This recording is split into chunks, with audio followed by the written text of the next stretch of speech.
Returning to Aaron's posts, here's another interesting comment. Bad Empanada. And Bad Empanada, for those who don't know, is a YouTuber that is kind of associated with that BreadTuber group. And he is a Russia, Chinese, Hamas, Houthi, basically anyone who hates the West, he's their propagandist.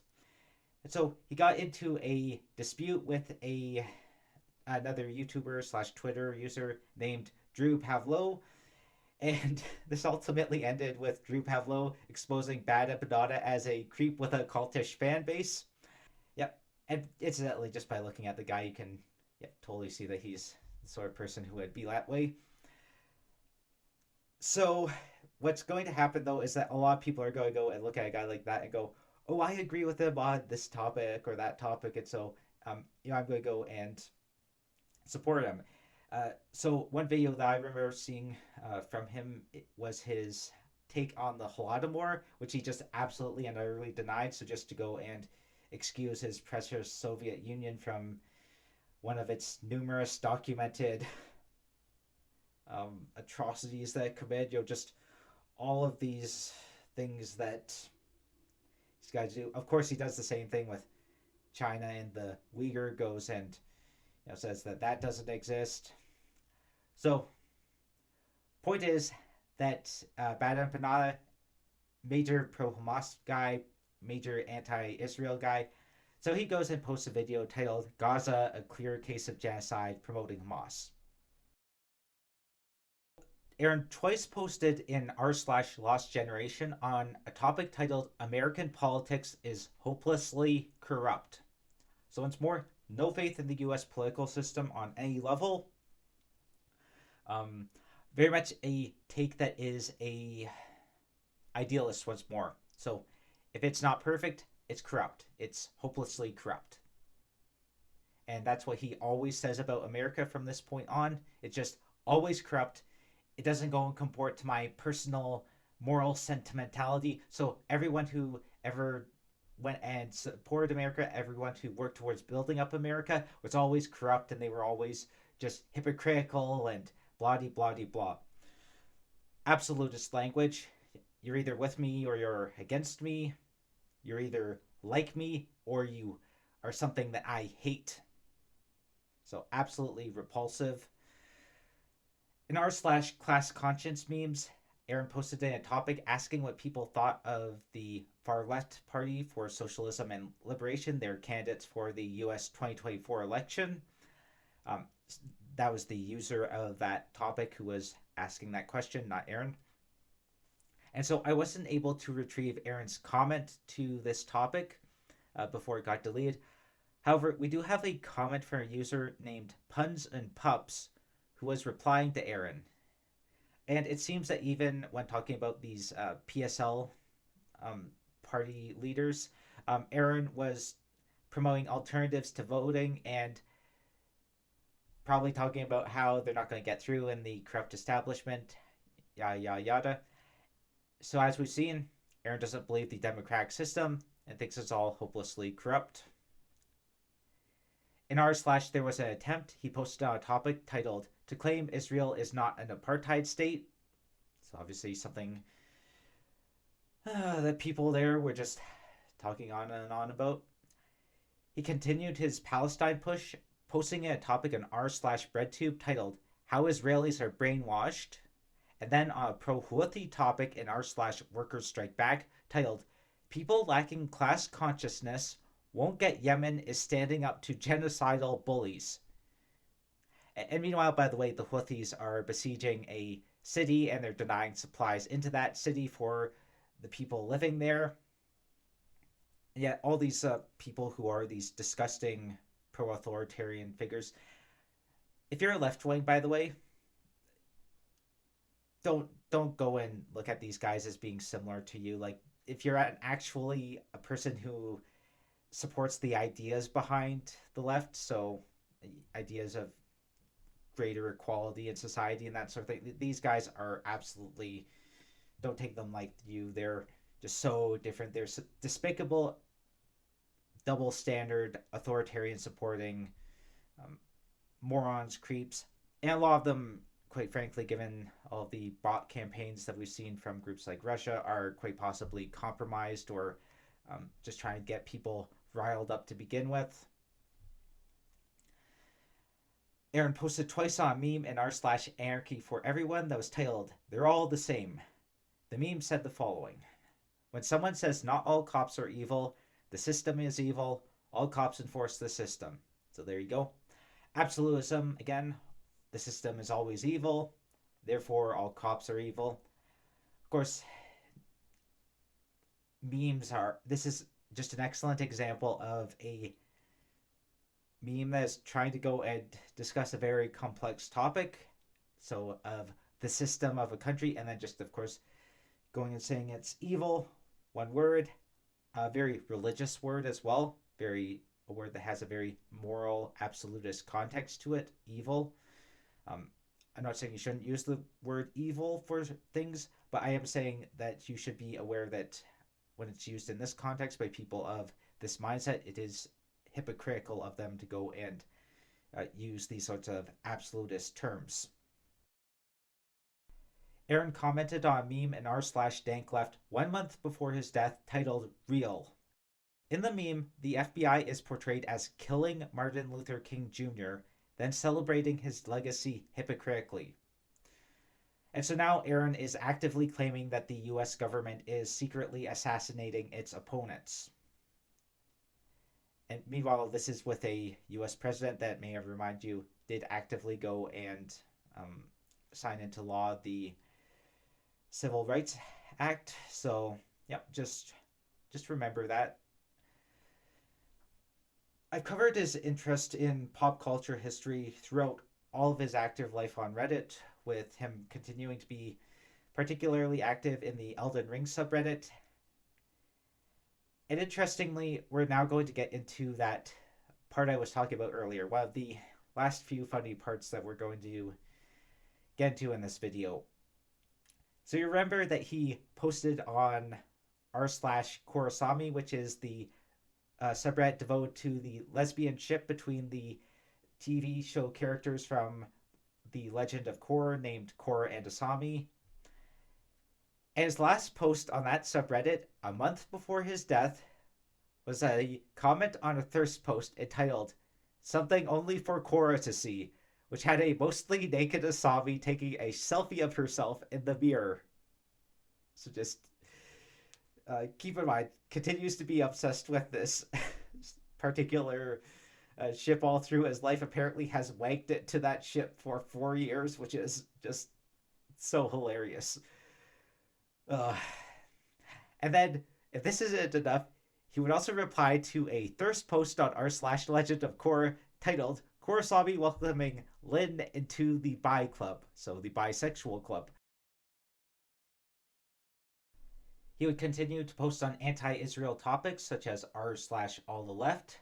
Don't ask who the last country to withdraw support for apartheid was. For those who don't know, Israel was the last country to officially withdraw support from South Africa. And personally, I've always taken that those two countries were developing nuclear weapons together, that they had a joint nuclear weapons program that Israel was not making available to its various partners. Of course, South Africa in the apartheid regime was developing nuclear weapons and then ended up dismantling its nuclear weapon program. But Israel has nuclear weapons, and nobody else in the world had any signs that they were going and helping Israel get nuclear weapons. So that's my general thinking about what happened there. Some people also say that it's because South Africa supported Israel in the Palestinian crisis when other parts of the world didn't support them. I mean, South Africa, once more, doesn't have a veto over anything, so go and stick your neck out for South Africa. It's probably more a sign that, there's not going to be any consequences for doing it, and you have something that you want to go and say, oh, we're still united on this project that we have together, and yeah. So that's just my opinion on what happened. I'm sure other people can dispute about that. But again, that was also, what was that, 40 years ago? So, probably best not to go and apply stuff that specifically happened that long ago to what's happening nowadays. In r/public freakout, he posted on a topic titled Israeli Settlers Terrorizing Palestinian Shepherds in the West Bank. So it's more another example of a post which is going, well, so the West Bank is a complicated topic because, again, a lot of people, including me, we don't really like the fact that Israel is in the West Bank there. It's generally not a good sign for peace that they have those settlers there, especially given that those particular settlers are of a very violent, hyper right-wing religious type. So, but that's just to say that there's constant states of dispute that go between the Palestinians there and the Israelis in that area, in those border settlements. Then in r/Israel crimes, he posted on a topic called Where's the UN? In r/dank left, he posted on a topic titled The USA Never Forgave the USSR for Defeating Fascism. Which again, absolutely. Tankies will never get over the fact that they always just promote this idea that the Soviet Union was the only country that did it. Oh, look at how many casualties the Soviet Union took. The Soviet Union was so excellent, so great. Well, you want to know something, Tankies? National China happened to suffer very similar casualties to the Japanese that the Soviet Union suffered to the Germans. Go and look it up, anyone. Go and look it up. So, no, the Soviet Union wasn't alone in the casualties that it suffered. It's just because everyone manages to always forget that the Chinese were a part of the conflict. So that's awesome. And then this is also a very fake narrative that the Soviet Union defeated the Germans alone. Well, the reality is that the Allies went in and the British and French and Americans, they all went to Europe. They went and defeated the Germans in a whole bunch of places. They drove them out of North Africa, then Italy, then went into France, restored a bunch of other countries, and were treated as heroes coming in there. Then the Allied bombing wings, they took out the German industrial production. They harassed it constantly every time that they could. They dramatically reduced the production and almost all of the war material that Germany was getting. Germany, by the end of the war, was able to only have safe factories in Czechoslovakia. This is how crazy the Allied bombing campaigns of the war. So for people to just go and say, this is what Ian talking about the Asia sphere, where the Soviets, their entire shtick was just rolling into an already defeated Japan and then going and overwhelming some of the poorly equipped Manchurian troops, which are like, well, that's not an achievement at all. Those guys were just hyper weak by the time the war ended. So yeah, just no appreciation for anyone else. Just, oh, the USSR is just so great, so mighty. And of course they also use this to just go and promote Russia when the USSR was the Union of Soviet Socialist Republics, which meant that there were a whole bunch of different republics that were a part of it, a whole bunch of different people groups that were a part of the Soviet Union at that time, and they all made contributions. It wasn't even Russia that got hammered the most by Germany. Belarus got hammered the most, and then Ukraine got hammered the second most, and Russia was the third behind. So a ton of those civilians that they're talking about were Belarusian. Belarusians lost, just so many. I believe it was like 8 to 10 million. Just so many people during that war. And yet, they got constantly underestimated and overlooked and then just classified as Russian. Oh, look how much the Russian people suffered. And this is without pointing out that the USSR went and purposefully comboed up with Germany, where they agreed to go and divide Poland between them.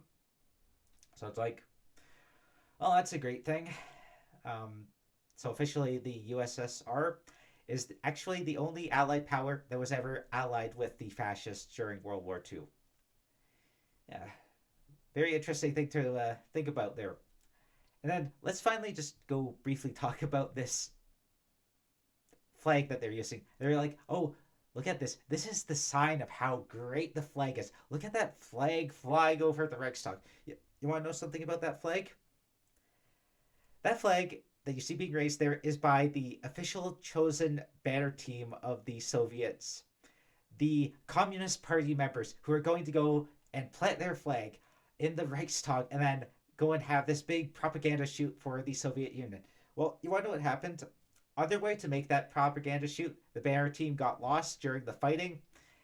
And so by the time they arrived where they were going to go and plant the banner for the propaganda shoot, they actually found that basic Soviet infantrymen had planted a Soviet banner on the floor above to go and claim victory for the regular people of the Soviet Union. And so, of course, they had to go and find a ladder and then go and take down that flag that was flying above them, that flag that the regular people had planted, just so the Communist Party members could go and plant their flag and make their propaganda photo shoot. And that just really encapsulates the average Soviet citizen's experience of World War II. Just so much.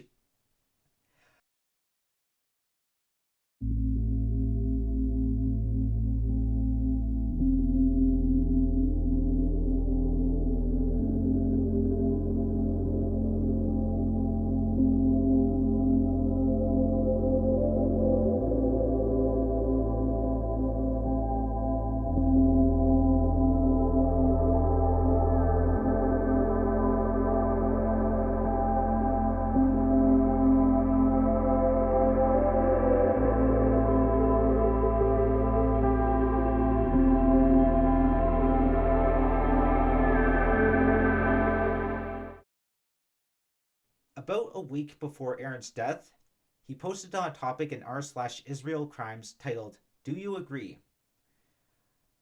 Now, we do not once more have Aaron's posts on this topic, but I think it's very important to see what sort of people this sort of topic is attracting. And you're going to see how this factors into all of this extremism, this absolutism that we've been talking about, this pro anyone who's not Western.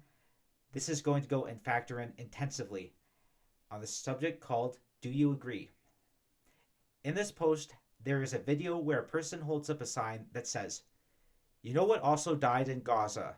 The myth of Western humanity and democracy."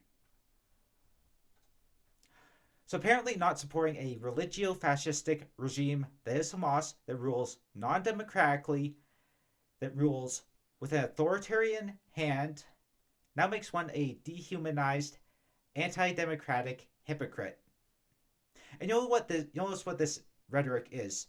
This is a call to violence. This is a violent rhetoric that is intensively and intentionally dehumanizing the people of the West and saying, oh, these people aren't human now. They don't have democracy. They're just hypocrites. Look at them. Look at how evil they are. And meanwhile, all of the evils that Hamas does, all of the evils that the regimes that Hamas is associated with, absolutely got just ignored, just flat out ignored. And this is while Russia and the Syrian government have been bombarding civilians inside of the Free Syrian areas for a decade. This is while the Chinese Communist Party has been engaging in ethnic cleansing and intentional ethnic destruction of the Uyghurs and the Tibetans. This is while the Iranians have been doing the same thing to the blocks. They've been trying to go and eliminate them as an ethnic group. They've been arresting them at a far and a way higher rate than anyone else in Iran. And this is while all of these groups have been going around the world and absolutely messing with places. They've been messing with places in South America, with Africa, with Asia, all with the intention of getting authoritarian regimes into power. And standing against this are the Western countries. And sometimes they don't stand against it very well. Sometimes they don't understand very well. The West is run right now in a very large part, unfortunately, by very weak-minded persons. This war with Ukraine and Russia this is starting to go and get a stronger will in place. But before this, it was all just this milquetoast, weak, oftentimes apologetic view for how the West looks at the world. After the failures in the Middle East. But now the West is finally starting to go and get some teeth back again. And in the face of this, of course, these various violent groups are rising up and they're just trying to go and intimidate the various Western peoples. So all these marches in the street, all of these groups that suddenly have tons and tons of money to go and throw at all these people to come out and protest, and that go and do intentional protests, that go and get protests in place that are not adequately being suppressed. And all the time, they have these calls to violence. So even as they're allowed to go and do these social outrageous things, and they are outrageous, right? Like going in front of synagogues and chanting about how you hate Jews, these are socially outrageous things to do. These are not legal things to do, yet these people have been getting away with them. It's only encouraging them to get more and more violent, because these people, at their fundamental core, they're not about anything that they truly say. What they want is an excuse to go and be violent. And what I mean by these people are violent is that psychologically, these are the sort of people who just want an excuse to feel superior to others and to have an excuse for going and conducting violent actions upon other people. They're addicted to the feeling of that dopamine hit that they get whenever they have the rage impulse within them, whenever they get angry, whenever they get frustrated. This is the sort of impulse they're looking for, the sort of highs that they're chasing. And they're trying to go and chase these sorts of emotional sensations which are covered up with morality. This is the same as so many other people throughout history who have these evil influences, these evil desires. And I am going to use that in the true sense of evil, which is where they have an absolutist me versus everyone who disagrees with me sort of approach. These sorts of people go and use these impulses as a way to go and justify committing violence, of taking away others, of dominating others. And always they go and justify it with claims that are designed to go and make them seem superior for engaging in things that are wrong, that they would absolutely hate if they were the ones on the receiving end of these things. And so see how these impulses towards violence are justified with this phony fake idealism? Let's look up these posts. Again, these are not Aaron's posts, but these are the posts of the sort of people that he would be constantly interacting with. Fourth disciple. They sell their mothers and daughters to the trillion-dollar industry every second. West has no humanity. Young Bag. I absolutely agree. I mean, before this, I knew there was corruption in Western governments. But now, holy shit, I see the depth of the corruption and hypocrisy. 9 circles of hell deep. It surely has been a real eye-opener. I will never again trust any government or authority of any kind. No comment 2145. Of course, and the European as well. Huge Jellyfish 9948. How can you get deader than long dead? Which countries stole African and Native American people's land, wealth, rights, imposing ruthless, brutal colonial rule and slaughtering millions of their fellow human beings that happened to stand in the way of their bombless greed? Which countries used nuclear bombs and napalm? Which countries wreaked havoc in faraway lands invoking democracy? The apple, they say, never falls far from the tree. Israel's the apple. Guess who's the tree? Disappointing reality. It never existed in the first place. Western countries were made and took great advantage of their colonial activities, and they still are to this day.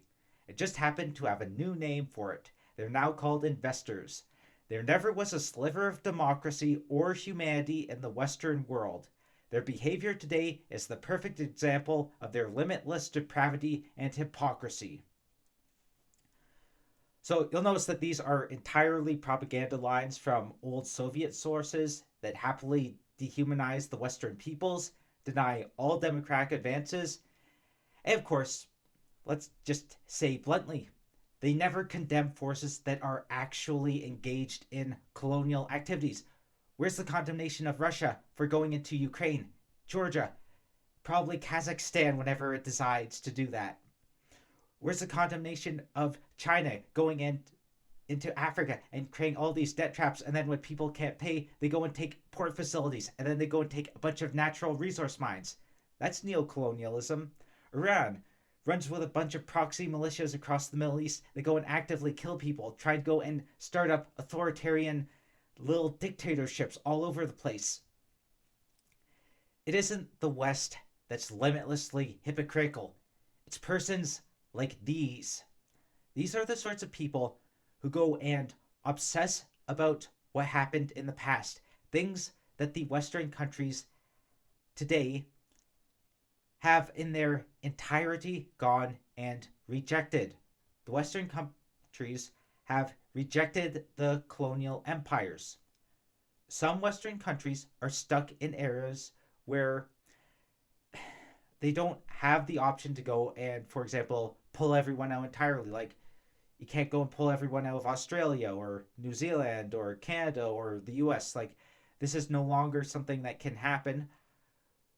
But the issue is that nobody goes from these sorts of idealistic, perfectionist, absolutist ideas. They never go and say, look at all the advances that we've made. Look at how much better we're treating people now. Look at how we don't have empires. Like, go and think about this, for example. The US pulled out of the Philippines after World War II, and yet would Russia have pulled out? Would the Soviet Union have pulled out of the Philippines? Would they have let them be an independent country? They would not, because they themselves were the imperialist power. It's not the US that is the imperialist power. It is these authoritarian countries that actively say they're trying to go and restore empires. That's entirely what their spiel about a multipolar world is. They want the world to have poles. They want it to have empires where all the countries around them are forced to go and bend and scrape the knee before them. That's how they want the world to work. That's their imperialism that they're engaged in across the planet. And that's their hypocrisy whenever they talk about what the West is doing. The West has democratic associations of countries that come together for the purposes of defending their independence. You might not like what's going on in these countries at a given time. You might not even like some of these countries. But you know what? They stand together and they go and work together and they try and go and make a better world, a more democratic world. And there are forces of hypocrisy and forces of corruption in these Western countries. They're constantly trying to go and undermine that. They're trying to go and say, oh, we need to go and move towards these other areas or these other positions. So go and obsess about the past. Don't obsess about what's happening today. Don't go and look at what we're doing. Go and obsess about the past. Go and feel guilty about what happened in the past. Don't go and work towards tomorrow. Go and always be constrained in your mind by what happened in the past. This is the political manifestation of the doctrine of original sin, that humans are always flawed, always, their works are always being flawed, and they always need to go and pay up to the church to go and get the sacraments that go and remove their various ills, and just, this is entirely the idea here. So just the secularization of guilt-tripping Christian propaganda. This is what these people are relying upon you to go and believe. And a lot of them are doing it under the banner of secularism, of atheism, but do not believe them. They are entirely within this sort of warped child of a very bad philosophical idea. We have another post from Aaron, and this time an actual topic that he posted in r/anarchy for everyone.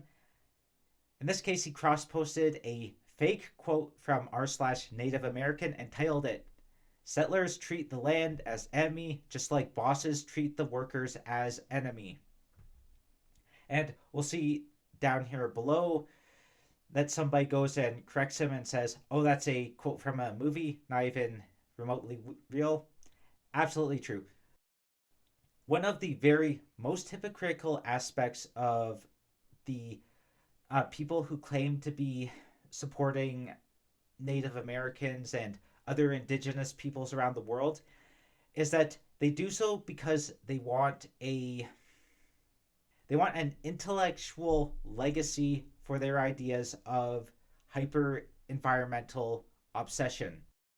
So what happens with the Native Americans is that it's as you see in this quote. The people want all of the Native American philosophy to go and revolve around the environment, to revolve around considering yourself as a part of Mother Earth, as a part of this sort of Gaia style philosophy, where the rivers are your brothers and the earth is your mother, and so on and so on. Thing is, this is not Native American philosophy. There are, for starters, Native American, once again, this is a term of convenience that we use. There are a wide variety of cultures that are classified under that banner, and the reason why we associate them together today is because they are politically associated together as groups that go and stand as one when dealing with the US or Canadian government. So you'll have the collective Native American groups of Canada or the collective American chiefs of the US. So these are the ways that the Native American gets used nowadays, but just understand that they are very distinct societies and they're no less distinct than anywhere else in the world. So you go and look at Africa, once more, distinctive societies. Go look at Europe, distinctive societies. Asia, distinctive societies. This is the exact same thing that happens with Native Americans in North and South America. The core of Native American philosophy is not this idea of we are one with the earth, we are one with the world, and all of the sort of animism is what they call it nowadays. The idea that native peoples were all somehow in this sort of animistic mindset where they identified everything as being oneness of the earth and everything as having a personality and a spirit to it. Some cultures have ideas that are similar to that in the various peoples across the world that were recorded by the anthropologists. However, the core tenet of the Native American religion, if we're going to go and give it one core tenet amongst all of these diverse groups, is the idea of the individual ascending and becoming something great. It sounds very odd, right? That sounds completely different to what you've heard, but it is true.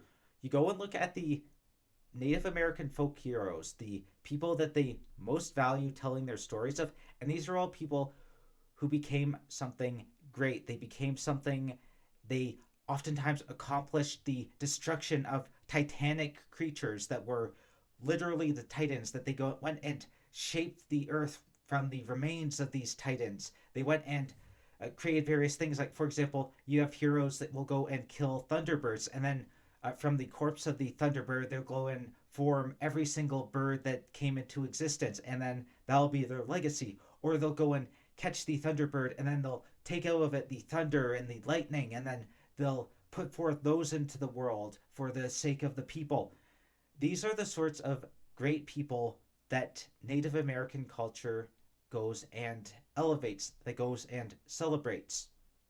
So this idea that Native Americans don't have that concept is absolutely false. I even saw this absolutely ridiculous document from the Canadian, a certain medical department in the Canadian government that I'm absolutely going to respond to at some point, where they were talking about, oh, Native Americans don't have a concept of individuality. No, these are characters who are strongly individualized. They are people. They become people. And all of the Native American ceremonies, so many of them, there's a collective ceremony that is the dance, right? There's not this idea of collective and individual and those being somehow at odds. This is a very modern, weird idea.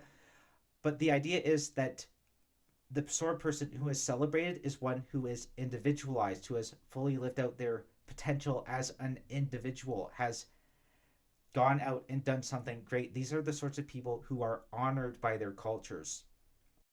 And to go and say then that, oh, they're just collective cultures that have this whole tribal identity, again, these things aren't separate from one another. You have a collective culture, but the idea is that you offer society your strength and part of your time. In return, society offers you the tools to go and become individualized, to go and become the best person who you are. This is the contract that is made between our individual and society.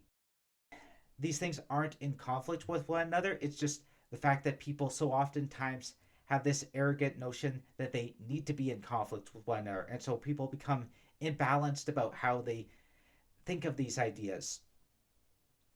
And just on even a more practical note, so apart from all philosophy and all of that sort of thing, this ecological idea also has another problem, which is you can only justify having a hunter-gatherer society, which is a society that would theoretically have a low impact on the existing earth around them. That can only exist when you're at a very low population density, and you still require a lot of territory to make that sort of thing work. And this is why when the Europeans encounter the Native American peoples, the vast majority of them are living in villages and are starting to practice intensive agriculture. For example, in New York, even with the Haudenosaunee people, oftentimes in contemporary culture known as the Iroquois, they lived in the territory of New York State and a little bit in the other states around there. They had 25 to 35,000 people living in that territory, and they still were extensive practitioners of agriculture. And this is for a number of reasons. Agriculture gives you a food stability. It means that you can go and store grain and these sorts of dried foods throughout the winter time. And it just means that you have such an easier go of it. You have a very stable existence compared to hunter-gatherers, where you're always reliant upon being able to go and track down food such as deer or rabbits or berries, whatever you will have. That's very difficult, and also very importantly, that's not a good way of going about it in wintertime, where you cannot then rely upon all of the general foodstuffs. You then would have to go and rely upon exclusively hunting down meat to go and eat, which is a much more difficult task than just going and gathering foods and plants. One of the reasons that the colonists coming to the territory that is now the US found it very easy to go and sell it in the areas that they did in those 13 colonies is because a lot of the forests had already been turned into agricultural land, or land that was fit for agricultural use, by the local Native American peoples. And to do this, they used slash and burn agricultural techniques, which involves deliberately setting fire to areas of the forest in order to burn it, and this then creates a more fertile soil that is conducive to growing plants. So you'll note though there that this just itself refutes the idea that Native Americans are these sorts of always live in harmony with the earth and this and that, because this isn't what living in harmony with the earth meant to these sorts of people. It meant respecting the spirits who had ownership over specific elements of the land. So perhaps a very classic concept of this is the Japanese idea of the kami, or the gods of the mountains. So the idea is that you could go and hunt in the mountain or do different things in the mountain, but the idea is that you would go and offer a sacrifice or a gift to the god of that place who owned that place and then would allow you to go and use it in your own way. And so this is the same way that the Native American peoples would have looked at different things such as forests and rivers. So they would sometimes have seen, and not all cultures, for example, some cultures, again, did not have a very animistic outlook. But we're talking about the ones that did. So they would have the idea that, oh, we can go and use the forests in these sorts of areas, but we have to go and offer a gift or a sacrifice to the god of these places.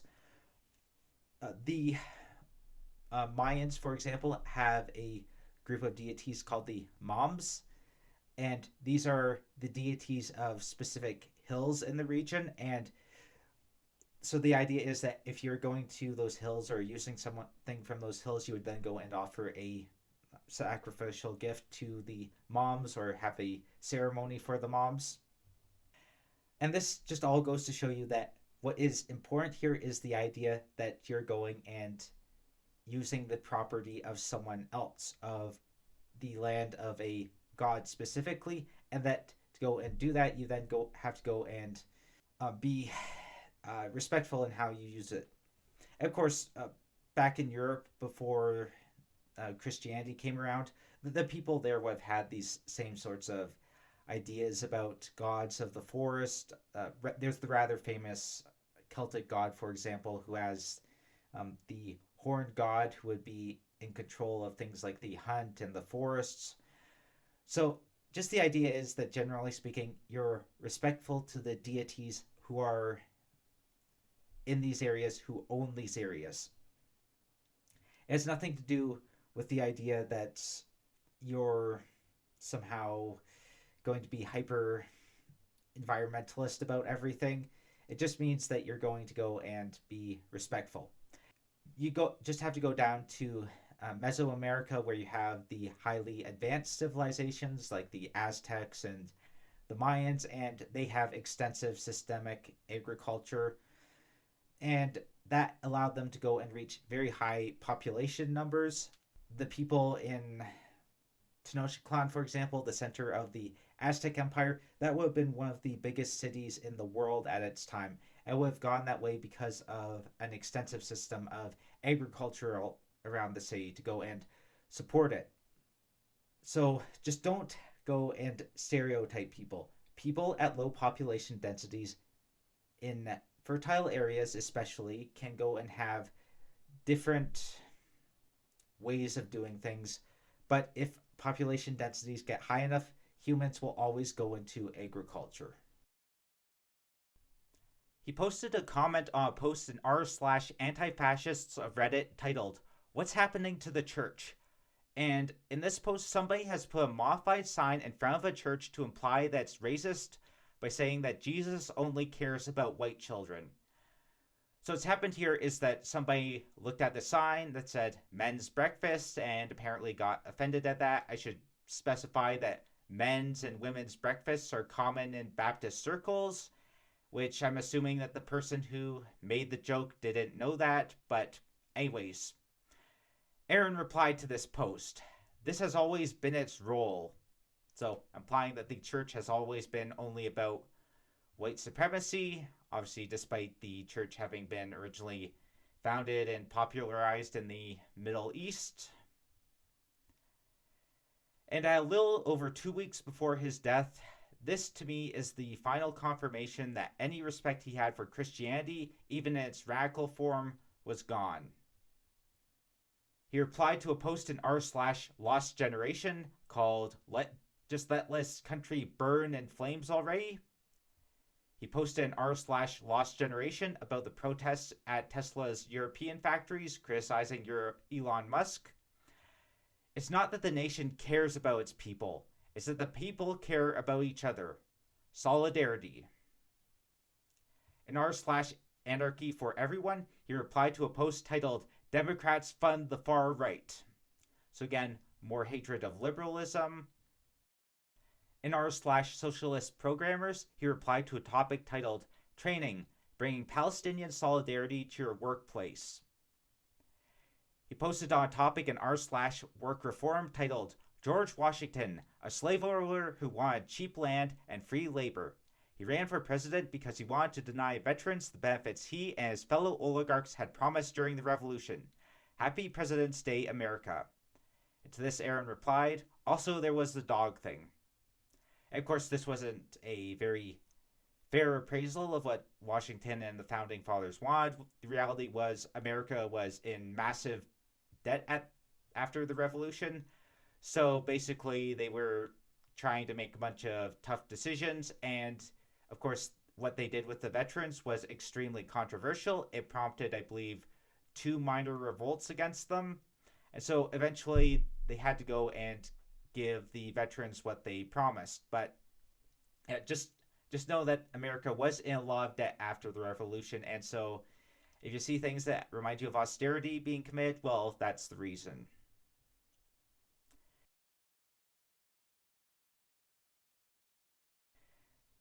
So, interestingly enough, a week before his death, he replied to a post on r/art titled Self-Portrait, No Hair, No Makeup, Pagesock, Me, DSLR Canon Rebel 2 2013-2024.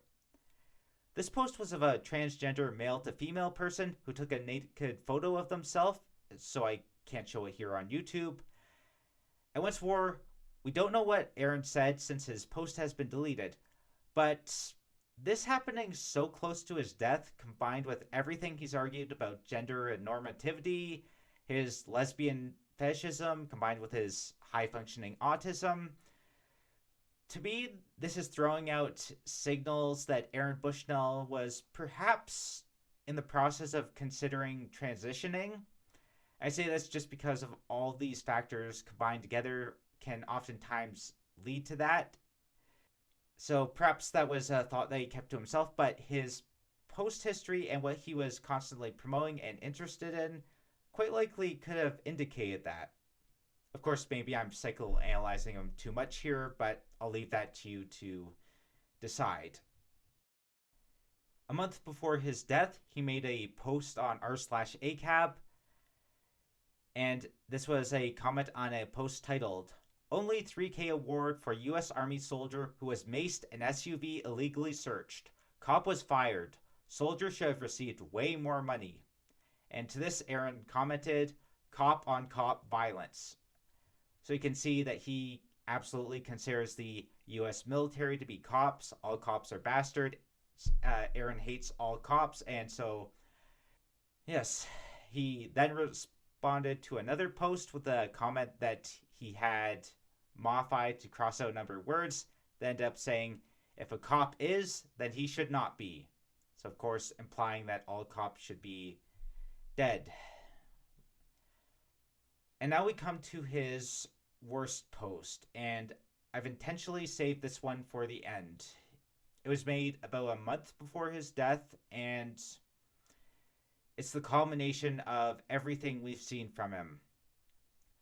You've seen how he bought into so many propaganda lines at the end of his life. He hated the West, hated America, hated all forms of government, said that democracy doesn't exist, associated police and military as oppressors, celebrated the destruction of U.S. Army property, and routinely engaged in dehumanization of government, people, and social elites. And now we reach the climax of that.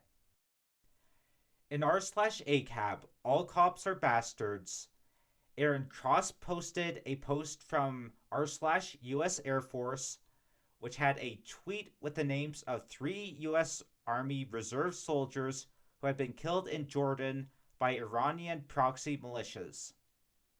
These soldiers were Sergeant William Jerome Rivers, Specialist Kennedy Ladden Saunders, and Specialist Breonna Alexandria Moffett. And Aaron cross-posted the notice of their deaths from r/Air Force with a new mocking title, Oh No Anyway .jpg. So now he hates the U.S. Army so much that he revels and minimizes the death of his fellow soldiers. He doesn't care about these people as people. He doesn't even see them as people. He's dehumanized them. And on his post, the user Sean Tells You asked, "Does this sub consider military to be cops?" Aaron replied, "I certainly do. The cops are the domestic military, and the military is the international police. They are bad for the exact same reasons. Their job is to enforce the will of the ruling class with violence." The reality is that if you look up the memorial statements from the families of Candy Layden Saunders and Breonna Alexandria Moffett, you find that they were both in the military as a way to gain social advancement, to have a way of affording college that they otherwise couldn't have afforded, coming from families that were very working class. William Jerome Rivers was, in actuality, the only dedicated career soldier of the three. And yet, despite these two specialists having the exact same motivations for joining the military as Aaron, our allegedly compassionate anarchist still mocks their deaths, still revels in their deaths, still hates them despite not even knowing these people. And all just for the institution they're a part of. I'm going to leave Aaron's Reddit history here. This has been enough to reveal his character and who he really was. But there are a few pieces of history that we must explore further. And for that, let's talk about the last post that Aaron made on Facebook before his death. Many of us like to ask ourselves, what would I do if I were alive during slavery, or the Jim Crow South, or Apartheid? What would I do if my country was committing genocide? The answer is, you're doing it right now. Alright. This is going to be one that is difficult for many people to hear, but this is something that you need to look at. I know you look at this sort of statement and you see it as being very idealistic, very much something that you initially look at and you definitely agree with. You go, of course, I would have been on the side of the good people if I was back during slavery, the Jim Crow South, apartheid. I would have been the hero that stood up for the people who are being oppressed by society, by the rotten laws that were in place back then that allowed for oppression. This is the problem with that sort of statement, and I'm going to be very blunt with you, all right? This ties once more back to our concept of idealism, and where we conceive of people who are more akin to an idealistic tendency as being superior to other people. So you look at yourself now and you go, I'm superior to someone who would have lived in a society that had slavery. Here's the problem. The you that exists in this moment is not psychologically the you that would exist back then, given exposure to different social factors. So to say that otherwise is to go and say that you are somehow so intertwined with your genetics, that you're so an expression of your genetic tendencies, that you will always end up having the same sort of inclinations as you do right now. The alternative is that you consider yourself metaphysically, perhaps spiritually, as a successor of incarnations of the same being who would also have shared the same sort of views and perspectives as you do right now. Okay, do you believe in something like that? So either that your genetics are so distinctive that you would have genetically been predisposed to become a certain way, or do you believe that you're a metaphysical being who would have always been the same sort of way that you are now? So even if you do believe in one of those two things, I think you'll grant that the society that you exist in, the society that has different factors and different life experiences that you face, will shape you as a person. So you can go and say that you would have been a dissident in those times, going against the public grain, the popular imagination. But let's look at it this way. If you lived in a society where what is now regarded as injustice was seen as normative, would you have been someone who is distinctively inclined to go and pursue what is non-normative? If you lived in a society that did not glorify people with a rebellious streak, remember that today's society very much glorifies people that it classifies as rebels for the good. What if you lived in a society that saw the rebel as absolutely contemptible? Would you then go and be a rebel? Would you be inclined to being a rebel? So, unless you go all in on biological determinism or consistent metaphysical incarnations, we have to go and account for social conditioning here. And what I'm going to say is that you're going to have to go and convince me that you're not someone that would have just gone along with this. Maybe you wouldn't have. Maybe you would have been someone who has different life experiences, who grew up in different circumstances that inclined you towards these sorts of movements. But it's not just you innately that is going to be the sort of person who goes and stands up to these sorts of things, which is why making these sorts of comparisons is entirely wrong.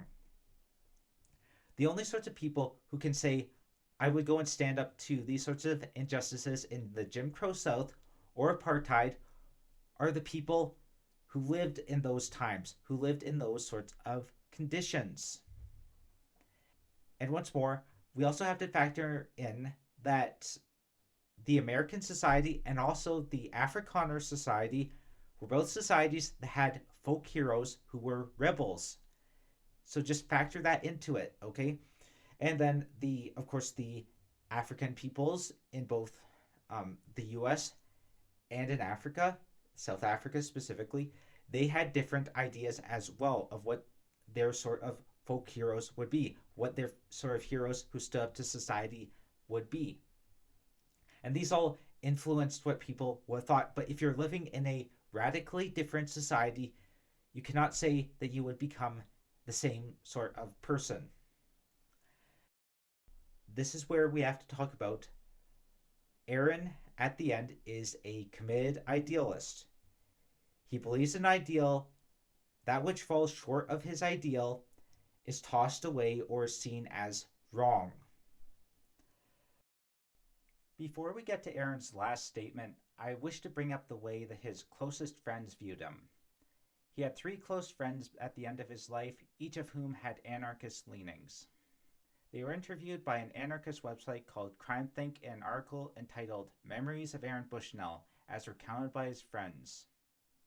In particular, the statement by his friend underneath the pseudonym E is particularly important. His contact with his parents was a lot more sporadic, and it seems like they'd only occasionally discuss some things. In the case of his parents, I know that they've been referenced as asking him to go to therapy in the months before his death, so that's what they've talked about. They have their own perspective on Aaron, but at the moment, we're interested in Aaron as he was at the time of his death and what he had essentially ideologically embraced. And so this is how Aaron viewed himself as he told himself to his friends, as he told his story to his friends. In particular, the stories told by his friend under the pseudonym E are particularly important because they give us the greatest idea of the psychological conditions that made Aaron. So I've noted all through this that essentially what happened is that Aaron applied a very Christian perspective to the left-wing doctrines. He went in with a very much a missionary perspective. He had a lot of guilt around his various ideas. When he was talking with others, he was obviously trying to go and convert them to being like him. And so in E's statement, we get the confirmation that Aaron was raised in a very close-knit Protestant Christian church. I'll note here that the language used is a cult, and they have a description of it as a self-styled monastery. Whether or not those terms are entirely accurate is something that will be up to some investigation. So whether or not this was the sort of Christian sect which could be described as so close knit that would be that way, or whether this is perhaps just a more general conservative church that's more close knit than a number of them, is another way that you could take it. So, for those who don't know, in Christian churches, very oftentimes a lot of your activities are going to go and revolve around those churches, around what people at the church are doing. And this includes oftentimes the sort of programs that they have for children, and yeah, just who your friends are. Your friends will very oftentimes go to those same churches, and they'll be in those churches. If it's extremely super ultra closely knit, you could have something like the church hosting its own school, for example. So you see certain churches that do that, and this is also something that happens in certain religious communities. Like you have Jewish schools and Islamic schools, etc., that are associated with synagogues or mosques. So the point is, though, that even if those aren't the definition of a cult, perhaps in what people would generally associate with what's brought to mind by a cult, is a very close knit idea, a very close knit sect. And so that is, I think, something that very much needs to be considered here. But whether or not this was the sort of Christian sect that was cultic in its tendencies, I think what we can say about it is that it was something that was very, very close knit, and you're going to see that they had a lot of tendencies that were very hyper conservative Christian, hyper Christian, and this is why it was described as being monastic. So I get what they're going for here. I have seen the sort of churches, not in person, mind you. I've just seen them online that have these sorts of tendencies to be extremely cultish. And I tell you that the sort of person that comes out of that sort of experience is definitely going to be damaged. And if they go and reject it and then go straight away into a hyper left wing idea, they're just going to go and bring their mindset to that. They're not going to go and change their fundamental psychology. They're just going to go and become a sort of psychological amalgamation of this Christian and left-wing idea. So there's some confirmations here as to things that we've been talking about throughout this. So we talked about Aaron once more being a close-knit Christian at the start. Yep. Sheltered, absolutely. We talked about him having autism. It notes that he does indeed have some level of autism. Again, not severe sort of autism. It's a very high-functioning autism, but it's a sort of autism that would lead to being a bit socially nervous. It's the sort of thing that he could overcome and do fine in society with in the proper circumstances. But it is something that we also have noted is going to go and contribute to some of his traits and how he went, I believe, all in on certain aspects of his ideology. So these are the words that he said. Aaron was raised in a cult, a Christian sect and self-styled monastery called the Community of Jesus. In this cult, as is a quality of many cults, Aaron was kept busy constantly from a very young age. Through working as unpaid labor, engaging in intensive training for performance arts programs organized by the community, or engaging in worship. This traumatized him deeply, partially because he had to maintain that while grappling with his neurodivergence that interfered with his ability to perform tasks well. He had to learn to mask very young and felt that his childhood was stolen from him. As a teenager, he had to work every day at multiple jobs one summer in order to make enough money to pay superfluous fees for a performance arts program he was required to be in. Everything at the Community of Jesus was motivated by shame and guilt and the threat of ostracization. This affected him deeply and fundamentally shaped how he could and could not engage in building relationships with people. It is the reason he left SACC, San Antonio Collective Care, for his own protection. I was incredibly lucky to have been able to forge the relationship I did with him. So there you have it. An intensive feeling of guilt put on him from youth, and then I believe he goes and embraces this left-wing idea, but a lot of what he does is, as we're going to see, be motivated by guilt. E further notes that Aaron was engaged in shaming rituals and cycles of harm while in this church. And he also will say that this is one of the things that made Aaron reject the concept of hierarchy. So that is countries, all that thing about police, the way he looked at relationships between men and women, all of these things. This is why he was so adamant against the concept of hierarchy, because of these experiences that he had in his youth.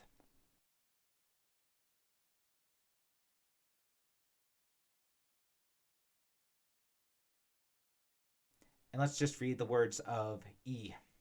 Being raised in a cult, essentially a small society with different cultural norms than ours, gave Aaron the ability to see and better identify the norms and qualities of our society that are harder for us to see because we have been conditioned within it. He could see the latent fascistic logic and cult-like tendencies that we swim through every day. He could see and feel them in ways that I struggle to feel and understand beyond an intellectual level.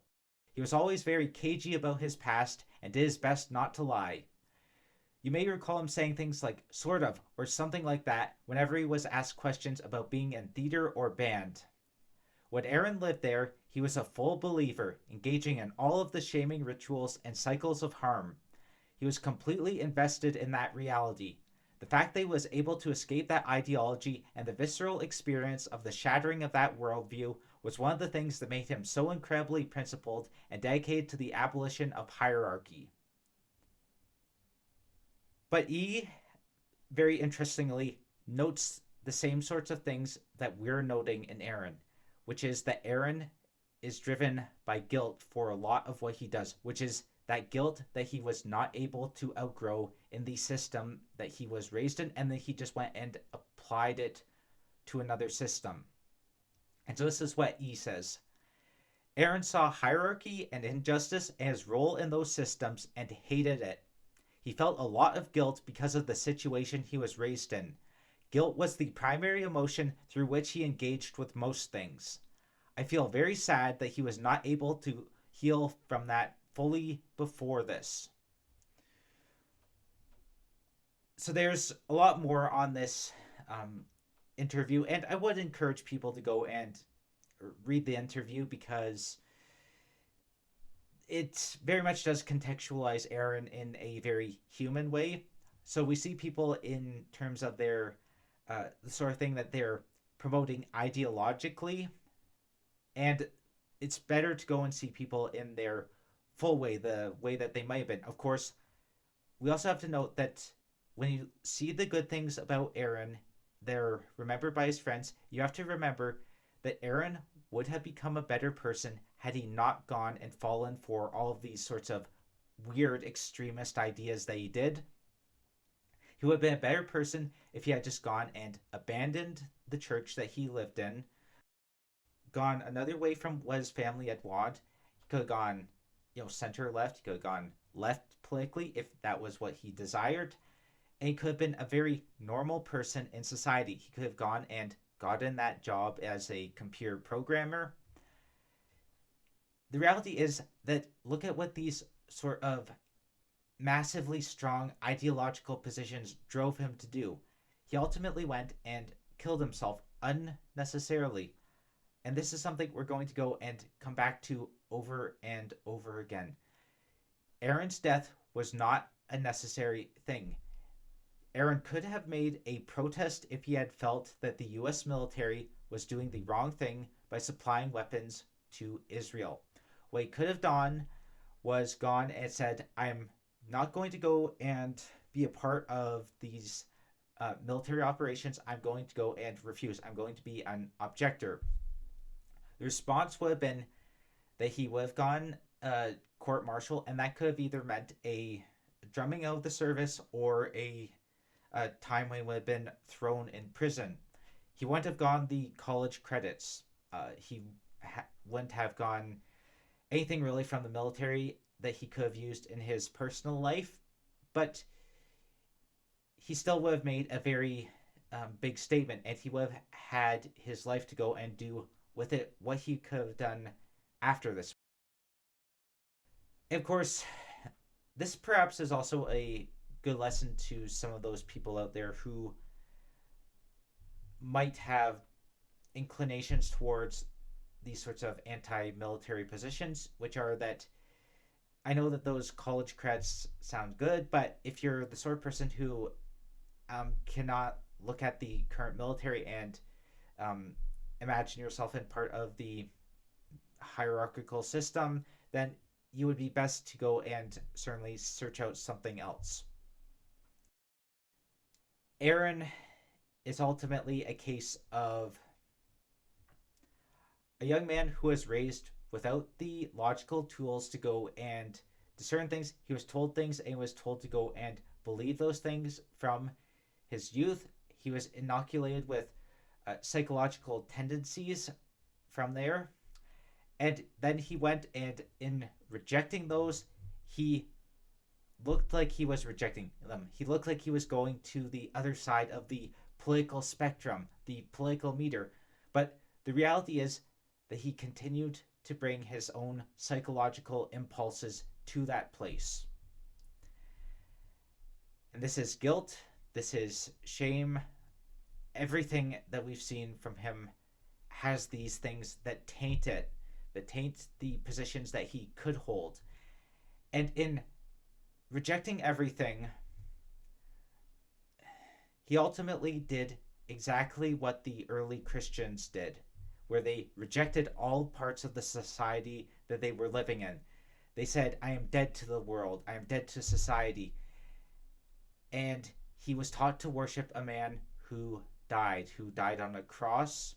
He was taught to honor the martyrs of the church, the people who went and killed themselves. And then at last he went, and before the Israeli embassy, he committed suicide by setting himself on fire. My name is Aaron Bushnell. I am an active duty member of the U.S. Air Force. I will no longer be complicit in genocide.